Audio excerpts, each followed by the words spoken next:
नमस्ते सम्पूर्ण साथीहरू।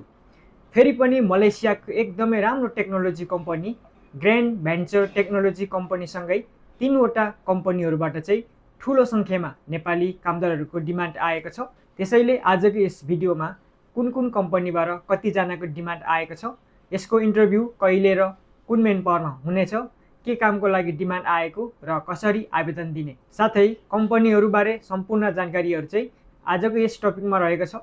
यदि तपाईँहरू पनि मलेसिया जान चाहनुहुन्छ भने यो भिडियोलाई अन्त्यसम्म हेर्नुहोस् र यदि च्यानलमा नयाँ हुनुहुन्छ भने च्यानललाई सब्सक्राइब गर्न पनि नबिर्सिनु होला। पहिलो कम्पनी रहेको छ ग्रान्ड भेन्चर टेक्नोलोजी एसटिएन बिएसटी। यो कम्पनीबाट चाहिँ 45 जना पुरुषहरूको डिमान्ड आएको छ फ्याक्ट्री वर्कर्सहरूको लागि र यसमा बेसिक सेलरी 1700 रिङ्गेट 26 दिन 8 घन्टाको प्लस ओभरटाइमहरू।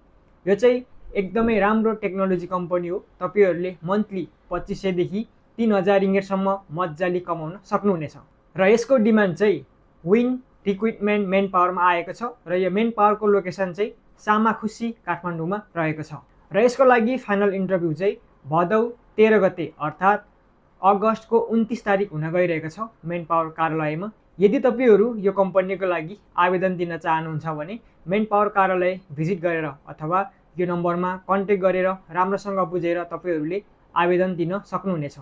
यसमा चाहिँ अनलाइन आवेदन दिने सिस्टम छैन, कुनै क्युआर कोडहरू राखिएको छैन। त्यसैले तपाईँहरू चाहिँ अनिवार्य मेन पावर भिजिट नै गर्नुपर्ने जरुरत रहेको छ। अब यो कम्पनीको बारेमा भन्नुपर्दाखेरि हामीले प्रयोग गर्ने हवाईजहाज मेडिकल इक्विपमेन्ट्सको पार्ट्स मलेसियाको यही कम्पनीले बनाउँछ र यो एउटा B2B प्रेसिजन म्यानुफ्याक्चरिङ कम्पनी हो र यो कम्पनीले पसलमा सिधै बेच्ने सामान बनाउँदैन, बरु विश्वकै सबैभन्दा ठुला हाइटेक कम्पनीहरूको लागि कस्टम पार्ट्स र मेसिनरी बनाउँछ। अब बुझौँ यो ग्रान्ड भेन्चर कम्पनीको मुख्य दुईवटा कामहरू। Number 1 precision manufacture parts, CNC machinery parts, ultra precision parts, vacuum parts र लेजर कट स्टिल मेटल बनाउँछ।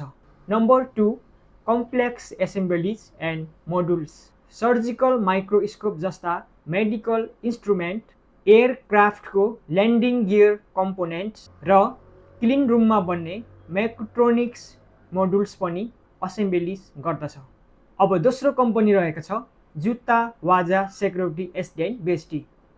यो कम्पनीबाट चाहिँ 45 जना पुरुषहरूको डिमान्ड आएको छ सेक्युरिटी गार्ड्सहरूको लागि र यसमा तपाईँको एज 25 देखि 45 वर्षको हुनुपर्नेछ भने तपाईँको हाइट 5 फिट 4 इन्च भन्दा माथि हुनुपर्नेछ र बेसिक इङ्ग्लिस लेख्न बोल्न र पढ्न पनि सक्नुपर्नेछ र यसको डिमान्ड चाहिँ शेरमान ग्लोबल म्यानेजमेन्ट कन्सल्टेन्ट्समा आएको छ र यो मेन पावर कार्यालयको लोकेसन चाहिँ सिनामङ्गल 9 काठमाडौँमा रहेको छ र यसको लागि फाइनल इन्टरभ्यू चाहिँ भदौ 13 गते अर्थात् अगस्त 29 तारिक हुन गइरहेको छ मेन पावर कार्यालयमा र यदि तपाईँहरू यसमा आवेदन दिन इच्छुक हुनुहुन्छ भने प्री इन्टरभ्यूको लागि यो मेन पावर भिजिट गरेर अथवा कन्ट्याक्ट गरेर राम्रोसँग बुझेर तपाईँहरूले आवेदन दिन सक्नुहुनेछ।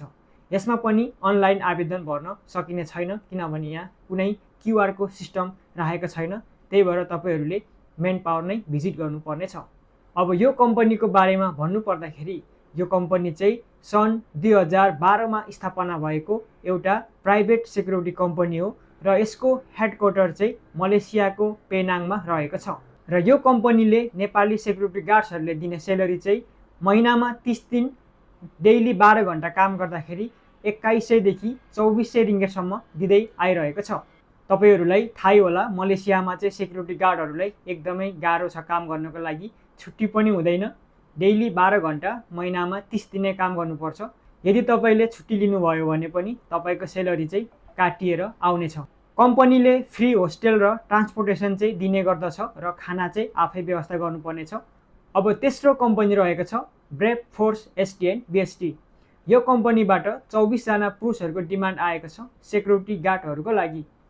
यसमा तपाईँको एज 25 देखि 45 को हुनुपर्नेछ र तपाईँको हाइट चाहिँ 5 फिट 3 इन्च भन्दा माथि हुनुपर्नेछ र यसको डिमान्ड चाहिँ नुन रिसोर्स मेन पावरमा आएको छ। यो मेन पावरको लोकेसन चाहिँ जवलाखेल 13 ललितपुरमा रहेको छ र यसको लागि फाइनल इन्टरभ्यू चाहिँ भदौ 13 गते अर्थात् अगस्त 29 तारिक हुन गइरहेको छ मेन पावर कार्यालयमा। र यदि तपाईहरू यो कम्पनीको लागि आवेदन दिन चाहनुहुन्छ भने प्री इन्टरभ्यूको लागि यो मेन पावर कार्यालय भिजिट गरेर अथवा यो नम्बरमा कन्ट्याक्ट गरेर राम्रोसँग बुझेर आवेदन दिन सक्नुहुनेछ।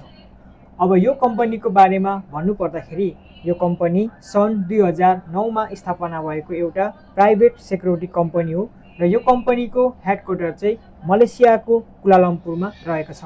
र यो कम्पनीले नेपाली सेक्युरिटी गार्डहरूलाई दिने सेलेरी चाहिँ महिनामा 30 दिन डेली 12 घन्टा काम गर्दाखेरि 2100 देखि 2400 रिङ्गिटसम्म दिँदै आइरहेको छ।